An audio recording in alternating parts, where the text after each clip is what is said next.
तो कल 17 तारीख को आप लोग जिला परिषद चेयरमैन के आवास के आसपास आइए।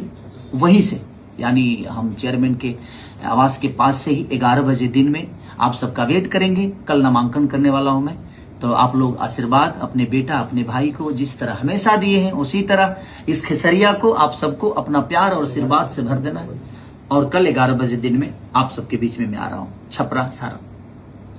तो फाइनली दोस्तों आप सभी का इंतजार का घड़ी खत्म हुआ। जी हाँ दोस्तों, मैं आप सभी को बता दूं कि फाइनली कल ट्रेंडिंग स्टार खेसरी लाल जी के वाइफ को टिकट मिल चुकी है, जो कि आरजेडी पार्टी उनको फाइनली टिकट रिसीव दे चुके हैं। और हाँ दोस्तों, मैं आप सभी को बता दूं कि आज 11 बजे नामांकन भी होने वाला है। कई सारे भोजपुरी के एक्टर, मॉडल, सिंगर भी पहुँचने वाले हैं। और मैं आप सभी को बता दें कि दोस्तों मेरे इस चैनल पर आप सभी को अभी डेली अपडेट मिलने वाला है, लाइव वीडियो भी देखने को मिलने वाला है। तो प्लीज़ दोस्तों अभी से बेल आइकन को प्रेस कर लीजिए ताकि सबसे पहले आप लोग अपडेट देख पाइएगा, सुन पाइएगा। और आप सभी को वीडियो कैसा लगा प्लीज हमें कमेंट करके जरूर एक अपना ओपिनियन दीजिएगा। और क्या लगता है कि ट्रेंडिंग स्टार खेसरी लाल जी की वाइफ जीत पाएगी है कि नहीं, ये भी आप लोग जरूर बता दीजिएगा। Thank you.